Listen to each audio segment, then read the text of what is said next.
آپ نے ایک لیکچر میں ملا علی قاری حنفی پر جھوٹا الزام لگایا کہ وہ نبی علیہ الصلوۃ والسلام کے والدین کو کافر مانتے تھے، حالانکہ انہوں نے اپنی کتاب شرح شفا میں اس سے توبہ کر لی تھی. کیا یہ بات صحیح ہے؟ پہلی بات ہے کہ میرے پہ جب بھی سوال ہوتا ہے نا تو سٹارٹ ہی سے ہوتا ہے کہ آپ نے جھوٹا الزام لگایا.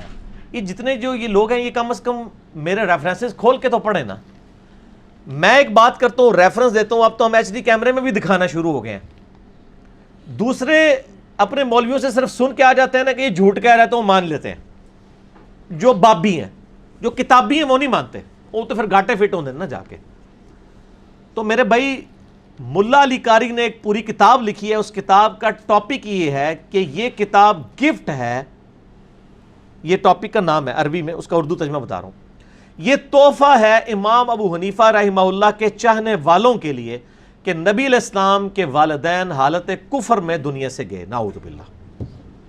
یہ کتاب کا نام ہے، اور یہ کتاب انہوں نے دفاع پہ لکھی ہے جو فقہ الاکبر کتاب ہے، شیخ ان کی امام حنیفہ رحمہ اللہ کی طرف منسوب ہے. اور یہ وہ واحد کتاب ہے جو واقعی ثابت ہے کہ ان کی کتاب ہے. چھوٹی سی کتاب ہے. فقہ اکبر کہتے ہیں عقیدے کو، فقہ اصغر چھوٹی فقہ کہتے ہیں اعمال کو، جو ہم کہتے ہیں فروع، اور ایک ہوتا ہے اصول. اصول ہوتا ہے عقیدہ. عقیدے کو فقہ اکبر کہتے ہیں، بڑی فقہ، کیونکہ وڈی شے ہے نا عقیدہ. فقہ اصغر فروع اعمال، اور فقہ اکبر بڑی فقہ اصولی مسئلہ عقیدے کا مسئلہ. اس میں امام حنیفہ رحمہ اللہ نے یہ لکھا تھا کہ نبی علیہ السلام کے والدین حالت ایمان سے دنیا سے نہیں گئے، نعوذ باللہ. میں نے پورا رد کیا، مسئلہ 98 لاکھوں لوگ میرا دیکھ چکے ہیں. آپ جا کے یوٹیوب پہ لکھیں ایمان والدین مصطفیٰ صلی اللہ علیہ وآلہ وسلم. میں نے ایک ایک بات کا، جتنی بخاری مسلم سے حدیثوں کی انٹرپریٹیشن کرتے تھے، میں نے ایک ایک چیز کا جواب دیا اللہ کے فضل سے. اس میں نے بتایا تھا کہ یہ اہل حدیث کے پیچھے تو سارے پڑے ہوئے ہیں، تو ملا علی قاری نے بھی یہی کام ڈالا ہوا ہے. تو میں نے اہل حدیث کا بھی رد کیا، ملا علی قاری کا بھی. پھر یعنی ایک وہ انڈیا میں ایک مولانا صاحب ہیں بریلویوں کے، وہ گول کیپر بن کے آئے. انہوں نے کہا نہیں، ملا علی قاری نے تو رجوع کر لیا تھا، انہوں نے تو شرح شفا کے اندر یہ لکھا ہے. پہلی بات یہ کہ شرح شفا کوئی کتاب نہیں ہے. شفا کتاب لکھی ہے قاضی ایاز مالکی، المتوفی 544 ہجری. انہوں نے نبی علیہ السلام کی یعنی ایک پرسنالٹی کے اوپر کتاب لکھی ہے، ان کی جو خصوصیات ہیں، ان کے معجزات ہیں، اس کے اوپر. اس کی شرح جو ہے وہ جلال الدین سیوطی نے بھی لکھی ہے، زیادہ وہی مشہور ہے، شرح شفا.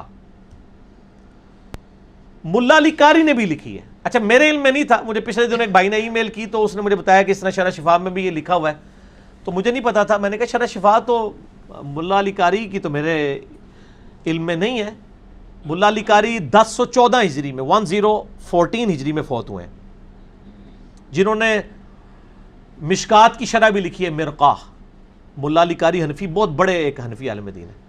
تو مجھے پتہ چلا انہوں نے بھی شرح شفا لکھی ہے. پھر میں نے انہوں سے کہا کہ مجھے بھیجیں والا، تو واقعی شرح شفا میں انہوں نے لکھا ہے کہ نبی علیہ السلام کے والدین کے بارے میں 2 اقوال ہیں. ایک تو یہ کہ حالت کفر میں گئے، اور ایک اہل یعنی وہ حالت ایمان میں گئے. تو پھر ملا علی قاری نے لکھا ہے کہ اہل ایمان میں سے ان کا ہونا یہی زیادہ صحیح قول ہے، جو کہ جلال الدین سیوطی نے بھی اختیار کیا ہے اور انہوں نے اپنی کتاب میں ثابت کیا ہے. جلال الدین سیوطی 911 ہجری میں فوت ہوئے ہیں. جلال الدین سیوطی کو انڈورس کیا ملا علی قاری نے شرح شفا کے اندر، کہ جو جلال الدین سیوطی نے کتاب لکھی ہے نا نبی علیہ السلام کے ماں باپ کو مسلمان ثابت کرنے کے لیے، وہی بات زیادہ صحیح ہے. ٹھیک ہے، لیکن سر یہ انہوں نے کامنٹس اس وقت کیے جب تک کہ ان کا اپنا عقیدہ یہ تھا. بعد میں ان کا عقیدہ گیا تھا بدل. جب ان کو پتا چلا کہ ہمارے بابا جی تو کچھ اور لکھ کے گئے ہیں فقہ اکبر میں، تو انہوں نے کہا بابا بچاؤ مہم کرو، پہلے اپنے بابا جی کا دفاع کرو. تو انہوں نے اپنے بابا جی کا دفاع کرنے کے لیے جلال الدین سیوطی کے خلاف کتاب لکھی. یہ کتاب جو ہے نا کہ نبی علیہ السلام کے ماں باپ حالت کفر میں گئے، ملا علی قاری نے نعوذ باللہ یہ کتاب جلال الدین سیوطی المتوفی 911 ہجری کے خلاف لکھی ہے.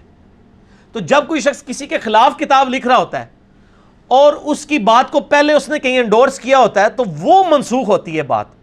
ورنہ اگر یہ ناسخ ہوتی شرح شفا والی بات تو وہ لکھتے کہ جی جلال الدین سیوطی کا عقیدہ صحیح ہے اور میں نے جو جلال الدین سیوطی کے خلاف کتاب لکھی تھی میں اس کتاب سے رجوع کرتا ہوں، اصل عقیدہ یہی ہے. یہ انہوں نے نہیں لکھا. اس سے یہ بات ثابت ہوئی کہ پہلے ان کا عقیدہ صحیح تھا، بعد میں انہوں نے سیوطی کے رد میں کتاب لکھی ہے، ورنہ شرح شفا میں وہ لکھتے کہ سیوطی کا جو یہ عقیدہ صحیح ہے میں اس کو انڈورس کرتا ہوں اور میں اپنی کتاب سے رجوع کرتا ہوں جو میں نے سیوطی کے خلاف لکھی ہے، کیونکہ اس وقت تک کتاب نہیں لکھی ہوئی تھی، کتاب بعد میں لکھی ہے، بعد میں عقیدہ ملا علی قاری کا خراب ہوا ہے، پہلے نہیں ہوا۔ اور ہم بریلویوں کے علماء سے جب نجی محفلوں میں پوچھتے ہیں وہ کہتے ہیں نہیں بس رہ نہیں دیو جی، کس نے منہ دکھائیے، سانوں پتہ ہے، ٹھیک ہے نا جی، ان کو پتہ ہے کہ ملا علی قاری کا نام پھر ہم بریلوی پبلک میں نہیں لے سکتے۔ بریلوی دیوبندی آج تو نبی علیہ السلام کے کو مطلب ان کے والدین کو مسلمان ہی سمجھتے ہیں نا، اہل فطرت میں سے سمجھتے ہیں نا، وہ مسئلہ 98 میرا دیکھ لیں۔ تو ملا علی قاری نے رجوع نہیں کیا تھا، بلکہ شرح شفا میں ان کا پہلے عقیدہ صحیح تھا، بعد میں انہوں نے یہاں پہ سیوطی کو انڈورس کیا، بعد میں سیوطی کے خلاف کتاب لکھی۔ اگر یہ کتاب پہلے کی لکھی ہوئی ہوتی تو وہ شرح شفا میں لکھتے کہ میں اپنی کتاب سے رجوع کرتا ہوں اور میں بھی اسی پہ آتا ہوں، سمجھ آئی؟ لہٰذا میرا موقف آج بھی اپنی جگہ پہ قائم ہے اور مضبوط ہے الحمدللہ، ٹھیک ہو گیا؟ وہ کتاب اگر آپ کے پاس اویلیبل کتاب تو عربی کے اندر ہے، اس میں مکتبہ شاملہ میں چلے جائیں، عقائد والے حصے میں چلے جائیں تو آپ کو مل جائے گا۔ ہمیں تو اویلیبلٹی کی ضرورت اس لیے نہیں ہے، نہ یہاں پہ ہائی لائٹ کرنے کی اس کو، کہ آلریڈی بریلوی علماء نے باقاعدہ اس کے اوپر کلپ ریکارڈ کرا دی ہیں، انہوں نے مان لیا کہ ان کی کتاب ہے، وہ کہتے ہیں یہ بعد میں انہوں نے کتاب سے رجوع کر لیا تھا۔ اب جو کہتا ہے رجوع کر لیا تھا تو دلیل آپ ان سے مانگیں، اگر وہ رجوع کی دلیل شرح شفا کی عبارت بتاتے ہیں تو اس عبارت میں یہ نہیں لکھا ہوا کہ میں اپنی کتاب سے رجوع کرتا ہوں، یہ تو ان کا پرانا عقیدہ تھا، یہ منسوخ ہوا ہے، ناسخ ان کی کتاب ہے، ٹھیک ہو گیا؟